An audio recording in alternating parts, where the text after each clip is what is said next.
si d'autres personnes s'en mêlent, cela ne fera que compliquer les choses, n'est-ce pas? Mais il y a peut-être des choses que nous ne comprenons pas nous-mêmes, alors il serait plus sûr d'avoir l'aide de tante Lucie. Suzanne, tu as toujours trop compté sur tante Lucie. Même si elle avait elle-même été beaucoup aidée. Le fait d'entendre parler d'un héritage important avait manifestement enthousiasmé ma sœur. Le mot 200 millions de dollars semblait être la seule chose qu'elle avait en tête. Eh bien, vous devez toutes les deux être troublées d'entendre cela tout d'un coup. De toute façon, si l'opération réussit, il n'y a pas besoin de parler de l'héritage pour l'instant, n'est-ce pas, Bob? C'est vrai, papa. Je crois que l'opération va réussir. Accrochons-nous. Oui, merci. En fait, l'opération a réussi à ce moment-là, et j'étais sincèrement heureux, mais j'ai été choqué de voir que ma sœur était clairement déçue. Après avoir entendu parler de l'héritage, elle a changé, et depuis lors, elle n'est presque plus venue à l'hôpital et semblait s'amuser. Et cette fois encore, elle s'est précipitée dès qu'elle a appris la récidive. Alors que nous regardions le visage de notre père endormi et que nous parlions de son état critique, mais qu'il était stable pour l'instant, elle a prononcé des mots incroyables. Quoi? Il va tenir encore un peu? Suzanne, fais-moi savoir quand son état sera critique. Vous êtes vraiment en train de dire ça? J'ai réussi à retenir ma voix tremblante tandis que ma sœur répondait nonchalamment. Ce qui est fait est fait. Mais 200 millions de dollars. Prenons une décision maintenant. Ça suffit. Rentrez chez vous. J'ai finalement mis ma sœur à l'écart. Suzanne. Oh, papa, je suis désolée. Je t'ai réveillée? Non, Kitty a raison. Nous devrions parler de l'héritage correctement. Tu écoutais? Non, nous n'avons pas besoin de parler de ça. C'est important, Suzanne. Écoute bien. 1. Quelques jours plus tard, j'ai appelé ma sœur pour discuter du partage de l'héritage. Mon père a demandé à ce que ma tante soit également présente. Alors, juste pour confirmer, Suzanne, tu me donnes vraiment un terrain d'une valeur de 200 millions de dollars? Et il n'y aura pas de plainte plus tard? Notre père souhaite que nous ne nous disputions pas au sujet de l'héritage, ai-je répondu. Ma sœur a hoché la tête d'un air satisfait. C'est un soulagement. Papa doit vraiment m'aimer, après tout. Kitty, ma chérie, tu ne pourras pas changer d'avis plus tard en voulant de l'argent. T'apparais sous forme de terre, d'accord? Bien sûr. Je ne demanderai pas à changer l'héritage plus tard. Ce que j'obtiens, c'est 200 millions de dollars, dit mon père. Je demanderai à l'avocat de s'en occuper correctement et de rédiger un testament.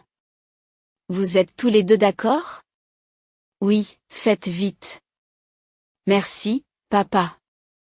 Yay, il faut que je l'appelle. S'est exclamé Kitty. J'ai ressenti de la tristesse au-delà de la colère que ma sœur puisse dire il faut que je l'appelle à un tel moment. Je n'avais pas besoin d'un héritage si mon père pouvait se rétablir, je voulais qu'il vive plus longtemps. Ma sœur ne pensait-elle pas la même chose? Comme si elle avait perçu mes émotions, tante Lucie a posé sa main sur mon épaule. J'ai croisé son regard et j'ai lentement hoché la tête. Après la distribution de l'héritage, Kitty semblait mener une vie de plus en plus luxueuse, comptant sur les 200 millions de dollars. Même lorsque je lui demandais si elle voulait des explications sur le terrain ou si tante Lucie devait lui présenter un agent immobilier, elle se contentait de lire les messages et de les ignorer. Elle a continué à envoyer des photos des marques de créateurs qu'elle avait achetées, ou d'elle-même dans des restaurants et des sushis de luxe. Je me suis dit, je ne me soucie plus de ce qui arrive à cette personne sans cœur. J'ai choisi de passer du temps avec mon père tous les jours, en me rendant à l'hôpital. Mon mari et ma fille m'ont aidé à faire le ménage et sont venus voir mon père, ainsi que des membres de sa famille et ses amis. Plusieurs semaines se sont écoulées de cette manière paisible, mais malgré mes souhaits, mon père est parti pour le paradis. Suzanne, merci, vraiment, a dit mon père. Je n'ai pas pu oublier son visage souriant à la fin, et mes larmes n'ont pas cessé de couler. Mon mari, ma fille et ma tante se sont précipités et nous avons partagé notre chagrin. J'ai d'abord contacté Kitty, mais elle a tardé à se manifester, me laissant le soin d'organiser l'exposition et les funérailles. Elle s'est finalement présentée à la fin de l'exposition. Désolée, Suzanne, je suis en retard. Qu'est-ce que tu faisais? Et qu'est-ce que c'est que cette tenue? Je suis restée sans voix. Bien qu'elle porte une tenue noire pour les funérailles, elle est très maquillée. Ses ongles sont colorés. Ses cheveux colorés étaient détachés. Mais j'étais en vacances avec lui. Je me suis même empressée de revenir pour cela.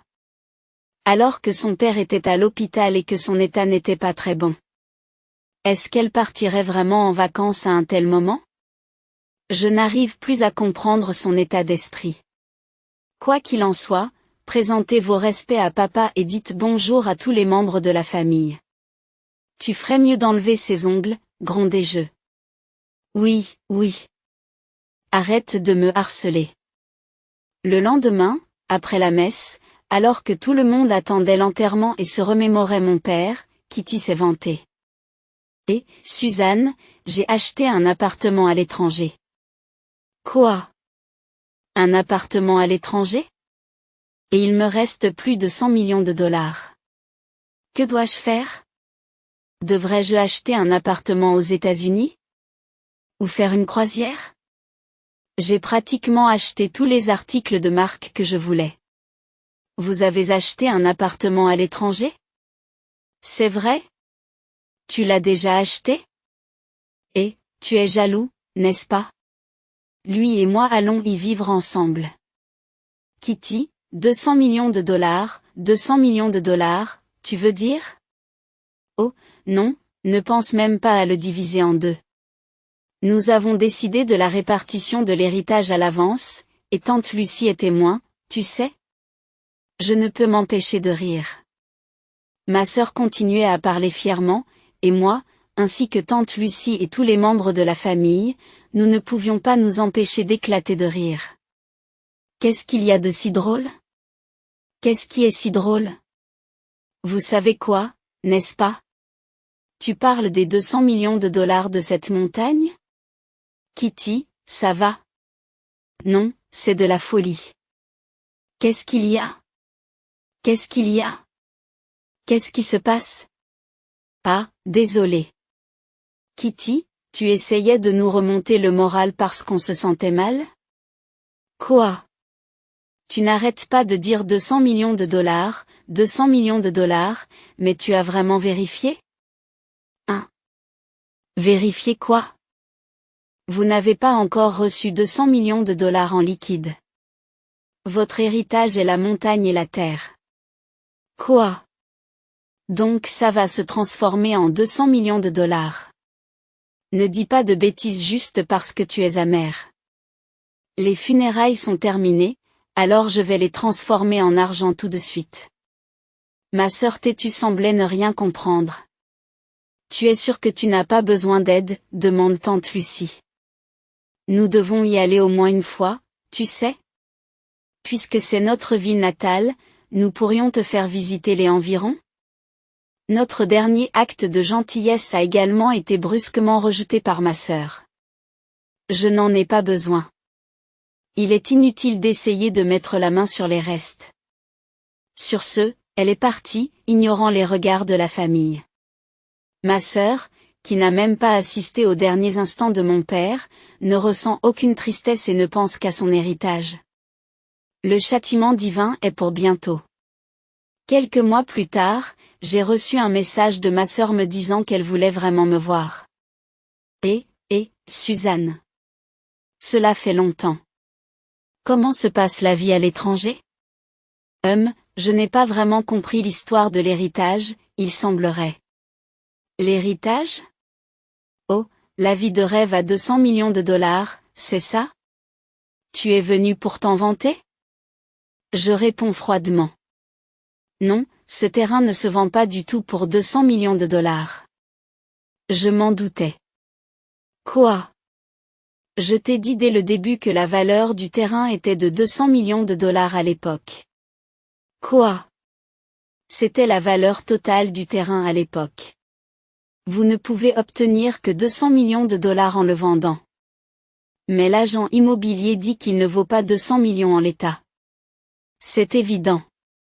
Pour le vendre, il faut qu'il soit en parfait état, bien entretenu. Mais même dans ce cas, il paraît qu'il est difficile de vendre des terrains forestiers de nos jours. Quoi? Il faut éviter l'érosion des arbres et les glissements de terrain. Et c'est une région qui se dépeuple de plus en plus chaque année. De plus, si le terrain n'est pas bien entretenu, il est pratiquement impossible de trouver un acheteur. Ne plaisantez pas. Si le terrain ne se vend pas, je dois encore payer les droits de succession et l'impôt foncier. Qu'est-ce qui se passe ici? C'est comme ça. Et mes 200 millions de dollars? Calmez-vous, respirez. Comment pourrais-je me calmer? Je n'ai jamais su que c'était la situation. Non, non, on vérifie normalement quand on hérite d'une terre, n'est-ce pas? C'était écrit dans les documents. Mais le document était si long que je n'ai pas pu le lire en entier. Je l'ai juste signé pour qu'il m'appartienne tout de suite. C'est votre cupidité et votre absence d'enquête qui sont à blâmer. Papa a essayé d'expliquer que c'était difficile à gérer, et tante Lucie a dit plusieurs fois qu'elle aiderait à traiter avec l'entrepreneur. Tu les as tous ignorés. Mais quand même. Pourquoi es-tu venu ici? J'ai pensé que nous pourrions peut-être reparler du partage de l'héritage. Le visage de ma sœur est pâle, même si elle sourit. L'héritage est déjà réglé, c'est impossible. Tu t'es assuré de cette promesse. Attendez. Vous saviez que ce n'était pas vraiment 200 millions de dollars, n'est-ce pas? Si tu le savais et que tu ne me l'as pas dit, c'est de l'escroquerie. Même si c'est elle qui n'a pas voulu écouter, parler de fraude est une sacrée accusation. Ce n'est pas un mensonge. Le terrain valait 200 millions de dollars à l'époque, je le jure. Nous avons essayé de vous le dire à plusieurs reprises. Nous avons les enregistrements des appels et des courriels qui le prouvent. Qui est celui qui a ignoré tout cela et qui a continué à envoyer des photos de sa vie extravagante? Qui a ignoré tout cela et a continué à envoyer des photos de sa vie extravagante? Pourquoi ne pas demander à un concessionnaire réputé de s'occuper de l'entretien ou de la vente de votre véhicule? Cela pourrait vous rapporter de l'argent. J'ai essayé plusieurs endroits ces derniers mois. Mais partout où je suis allé, ils m'ont menti en me disant que mon véhicule ne valait que quelques milliers de dollars, alors j'ai refusé. Oh là là, quel gâchis! Qu'est-ce qu'il y a? Tante Lucie. À ce moment-là, tante Lucie est apparue. Je l'ai appelée parce que tu avais dit que tu venais aujourd'hui. Dans ces montagnes du Nebraska, le poids de la gestion et les coûts financiers l'emportent sur les bénéfices. Vous devez apprécier tous ceux qui sont prêts à s'en charger. Qu'est-ce que tu veux dire? Je vous l'ai dit à plusieurs reprises. Même pour moi, un habitant de la région, il a fallu des années de plaidoyer auprès des entreprises forestières, des autorités locales, des associations forestières et des gens pour qu'ils finissent par céder ces terres. Si ce n'était pas une perte, j'en serais reconnaissant. Vraiment? C'est impossible. C'est un mensonge. Le sang coule sur le visage de Kitty. Le terrain de tante Lucie était beaucoup plus petit.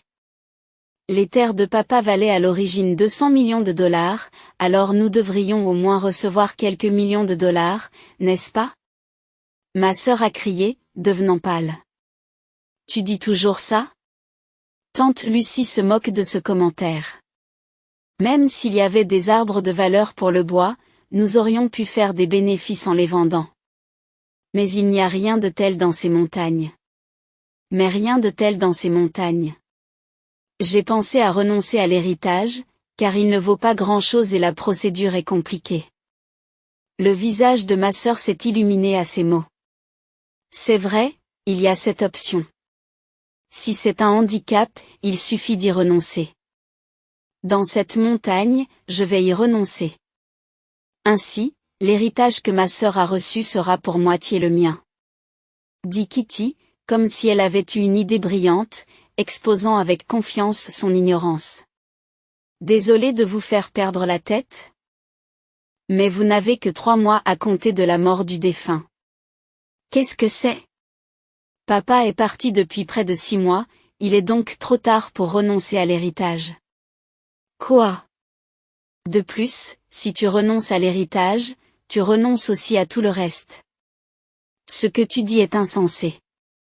Alors, que dois-je faire? J'ai acheté un appartement à l'étranger. Vous êtes sur la voie d'un remboursement de dettes vertigineux. C'est terrifiant. Non. Aide-moi, Suzanne. Pas question, chérie. Ne sois pas comme ça. Demande de l'aide à ton petit ami. Ce type a découvert que l'héritage ne serait pas de 200 millions de dollars et il s'est enfui. Maintenant il est parti sans laisser de traces. Hugh, je ne peux pas le croire. Je m'en doutais. Quoi? Ma sœur, qui se complaisait dans le luxe, dépendant de l'héritage de son père alors qu'il luttait contre sa maladie, et son petit ami, qui faisait la fête avec elle. N'importe qui aurait pu prédire qu'il s'enfuirait s'il découvrait qu'il n'y avait pas d'argent. Vous êtes comme ça. Vous accordez plus d'importance à l'argent qu'aux gens, et vous changez d'attitude selon que vous en avez ou non. Je n'ai pas l'intention de pardonner à Kitty, qui ne s'est jamais occupée de notre père, qui n'a jamais montré de gratitude ou de chagrin envers lui. Moi aussi, j'en ai marre. Mon frère a attendu jusqu'à la fin, croyant que Kitty viendrait. Suzanne. Tante Lucie. S'il vous plaît, je suis désolée. La personne auprès de laquelle tu dois t'excuser n'est pas moi. C'est trop tard. Tu as dû avoir beaucoup d'occasions de t'en rendre compte, quand il est tombé malade, quand il a rechuté. Ça. Même en regardant le visage pâle et larmoyant de ma sœur, je n'éprouvais pas la moindre sympathie. C'est elle qui l'a cherché. Alors, au revoir. Bonne chance pour payer le luxe que tu t'es offert. En comptant sur l'héritage. J'ai fermé la porte avec un sourire. 1 an plus tard. Il semble que ma sœur travaille dur pour rembourser ses dettes. Son ex-petite amie, qui s'était porté caution solidaire en pensant que 200 millions de dollars arriveraient, travaillait lui aussi d'arrache-pied. J'ai été surprise qu'il l'ait retrouvé instantanément, alors que ma sœur n'a pas pu le trouver, malgré ses efforts. Tous deux travaillent dur, dans des conditions difficiles. Je me demande combien de décennies il leur faudra pour rembourser leurs dettes. Quant à moi, j'ai consulté tante Lucie et d'autres membres de la famille et j'ai construit une belle pierre tombale avec l'héritage de mon père. Il semble que ma sœur se soit trompée, mais il ne restait pas grand-chose dans les économies de mon père. Il y avait des frais de gestion immobilière, et il avait dit qu'il paierait tous les frais d'enterrement avec ses économies, donc il ne reste pas beaucoup d'argent. Cela ne me dérange pas du tout, mais mon père avait un cadeau inattendu pour sa petite fille. Un tableau appartenant à mon père avait été transmis à ma fille. Grand-père a dit que c'était un cadeau d'anniversaire. Ton grand-père m'a dit de le dire à Suzanne quand les choses se seraient calmées. J'ai été surprise quand ma fille et mon mari me l'ont dit. Ma fille a chuchoté, tu sais, l'un d'entre eux est censé avoir une grande valeur. Grand-père a dit que si quelque chose me dérangeait à l'avenir, je pourrais le faire évaluer ou le vendre. C'est vrai? Je n'en ai aucune idée. Tu n'aimes pas l'art, maman. Mais je ne veux pas le vendre. Je vais le garder précieusement pour toujours, tout comme mes souvenirs avec grand-père. Le sourire de ma fille était radieux. J'ai levé les yeux vers le ciel bleu, en pensant que mon père serait heureux lui aussi. L'horizon peu engageant de la ville était inondé des couleurs du crépuscule, offrant un contraste saisissant avec la réalité crasseuse de la décharge nichée dans ces faubourgs négligés. Carol Evans, le visage marqué par les rides d'un veuvage récent et d'une inquiétude persistante, ramassait les restes épars des déchets de la journée, les mains hésitantes et résignées. Non loin de là, ses enfants, Lily et Max, jouaient dans l'ombre d'un vieux mur couvert de graffitis, inconscients de la gravité qui courbait la silhouette de leur mère. « Regarde, maman, j'ai trouvé un insecte », dit la voix de Max avec la légèreté d'une curiosité innocente. Elle réussit à sourire à son fils, l'encourageant d'un signe de tête, tout en restant concentrée sur la tâche à accomplir. « Je suis sûre que c'est un explorateur courageux, tout comme toi, » répondit Carol, sa voix cachant à peine le tremblement de son stress sous-jacent. La froide réalité que l'argent de l'épicerie n'était plus qu'un fantasme la rongeait, aussi poignante que la fraîcheur de l'automne s'infiltrant à travers sa veste usée. Lily, plus calme et plus perspicace, tira doucement sur l'ourlet du pull de Carol. « Maman, tu es triste ?» demanda-t-elle, les yeux écarquillés et inquisiteurs. Carol s'agenouilla, les genoux raides contre le béton dur, et serra Lily dans ses bras.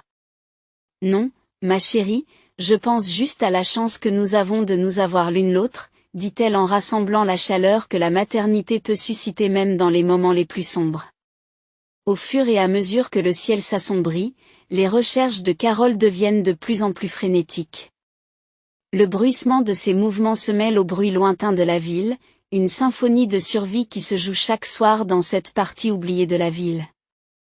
Alors qu'elle était sur le point d'abandonner tout espoir, ses doigts effleurèrent quelque chose d'étonnamment doux au milieu des textures dures des ordures. En le tirant, Carol découvrit un tapis luxueux, d'une finesse incongrue au milieu des débris. Son cœur s'emballa lorsqu'elle le déplia, révélant une enveloppe remplie d'argent caché dans ses plis. Cette découverte soudaine lui fait trembler les mains. Max, qui s'ennuyait maintenant de son ami insecte, accourut, les yeux écarquillés de curiosité. « Qu'est-ce que c'est, maman ?» demanda-t-il en montrant l'enveloppe. Carol rangea rapidement l'enveloppe dans sa veste, jetant des coups d'œil autour d'elle pour s'assurer que personne ne l'avait vue. « C'est juste un vieux tapis qu'on peut utiliser à la maison, » dit-elle, la voix posée mais l'esprit en ébullition. « Nous devrions y aller, » annonça Carol, l'urgence coupant ses mots tandis qu'elle ramassait le tapis d'une main et attrapait ses enfants de l'autre. Le poids du tapis n'était rien comparé à la lourdeur de sa poitrine alors qu'il s'éloignait de la benne à ordures, l'enveloppe brûlant un trou dans sa poche, au sens propre comme au sens figuré. Alors qu'ils rentrent chez eux, l'esprit de Carol est un tourbillon de peur et d'espoir. L'argent pourrait tout changer pour eux. Il pouvait être synonyme de sécurité, de chaleur et de nourriture. Mais à mesure que les ombres s'allongent avec le soleil couchant, son sentiment d'inquiétude s'accroît. L'origine mystérieuse de cette manne, le danger qu'elle pourrait représenter, l'assaille comme le ciel qui s'assombrit. En arrivant à leur modeste maison, une petite unité dans un bâtiment délabré qui semblait soupirer de lassitude, Carol sentit les premières gouttes d'un orage à venir. Elle ne sait pas encore s'il s'agit d'un coup de chance ou d'un prélude à des problèmes. Que faire de l'argent? Est-il prudent de le garder? De retour à la maison, le ronronnement silencieux du vieux réfrigérateur de leur petite cuisine est le seul bruit qui rompt le silence tandis que Carol réfléchit à l'enveloppe. Elle l'avait soigneusement placée sous une latte du plancher? Sous la table de la cuisine, un endroit qu'elle seule connaissait. Les enfants étaient maintenant endormis, leurs visages innocents brièvement libérés du fardeau de la dure réalité, permettant à Carol de réfléchir. Elle se remémore sans cesse le moment de sa découverte. Le tapis luxueux avait semblé étrangement déplacé dans la pénombre de la décharge, sa texture riche contrastant avec les boîtes de conserve rouillées et les cartons en lambeaux. Lorsqu'elle l'avait déplié et qu'elle avait trouvé l'enveloppe, son cœur avait bondi dans sa gorge. Elle était remplie d'argent, plus d'argent qu'elle n'en avait vu depuis longtemps, peut-être assez pour changer leur vie. Mais d'où venait-il? Qui se débarrasserait de quelque chose d'aussi précieux? Ces questions la rongeaient, alimentant une inquiétude grandissante. Elle connaissait suffisamment bien le monde pour savoir que de tels gains ne sont pas sans contrepartie. Quelqu'un pourrait être à la recherche de cet argent, ou pire, il pourrait être lié à quelque chose de criminel. La peur de ces éventualités a jeté une ombre sur la première bouffée de soulagement qu'elle avait ressentie. Incapable de dormir et poussée par un mélange d'anxiété et de besoin, Carole décida d'examiner l'enveloppe de plus près. Elle la sortit de sa cachette et s'assit à la table de la cuisine, la faible lumière d'une vieille lampe projetant de grandes ombres dans la petite pièce. Elle compta soigneusement les billets. Il y avait des milliers de dollars, sûrement plus qu'il n'en fallait pour rembourser leurs dettes, réparer leur appartement en ruine et acheter suffisamment de provisions pour remplir leur garde-manger vide. Cependant, la joie du soulagement financier est de courte durée, car la réalité de la situation lui revient à l'esprit. Carole se souvient des histoires qu'elle a entendues dans le quartier. Des histoires de personnes qui se sont retrouvées dans des situations similaires et qui ont fini par s'enfoncer dans des problèmes plus graves. L'argent pouvait être marqué, impliqué dans un crime, ou quelqu'un de dangereux pouvait être en train de le chercher en ce moment même. Cette pensée la fit frissonner et elle s'empressa de remettre l'argent dans l'enveloppe, qu'elle replaça sous le plancher. Elle se rassit sur sa chaise, ses mains tremblant légèrement. L'étape logique aurait été de le remettre à la police, mais sa confiance dans les autorités était pour le moins vacillante. Et s'il la soupçonnait d'être impliquée dans le crime auquel cet argent était lié? Et s'il s'emparait tout simplement de l'argent et qu'elle et ses enfants se retrouvaient sans rien? Elle avait besoin de conseils, de quelqu'un pour l'aider à prendre sa décision. Finalement, avec un soupir de lassitude, elle se leva, sa décision était prise. Dès le matin, elle rendrait visite à son vieil ami, James Taylor, aujourd'hui officier de police. Il était l'une des rares personnes en qui elle avait confiance, et peut-être pourrait-il l'éclairer ou l'aider. Carole réussit finalement à trouver quelques heures de sommeil agité. Le matin arriva rapidement, et après avoir préparé un petit déjeuner simple et préparé Lily et Max, elle se rendit au poste de police local. La marche fut courte, mais sembla durer une éternité, car chaque personne qu'ils croisaient semblait être une menace potentielle. Chaque voiture qui ralentissait à proximité était un signe de danger. Arrivée au commissariat, Carole a l'estomac noué. Elle salue l'agent Taylor, qui remarque tout de suite son air anxieux. « Carole, qu'est-ce qui ne va pas? On dirait que tu as vu un fantôme, » dit James, inquiet, alors qu'il s'assoit dans un petit bureau exigu. Prenant une profonde inspiration, Carole sortit l'enveloppe de son sac et lui raconta la découverte de la veille. Elle vit l'expression de son interlocuteur passer de l'inquiétude au sérieux, tandis qu'il écoutait. « Carole, vous avez bien fait d'apporter ceci ici, » dit James après une pause, le ton grave. « Comptons cela et voyons à quoi nous avons affaire.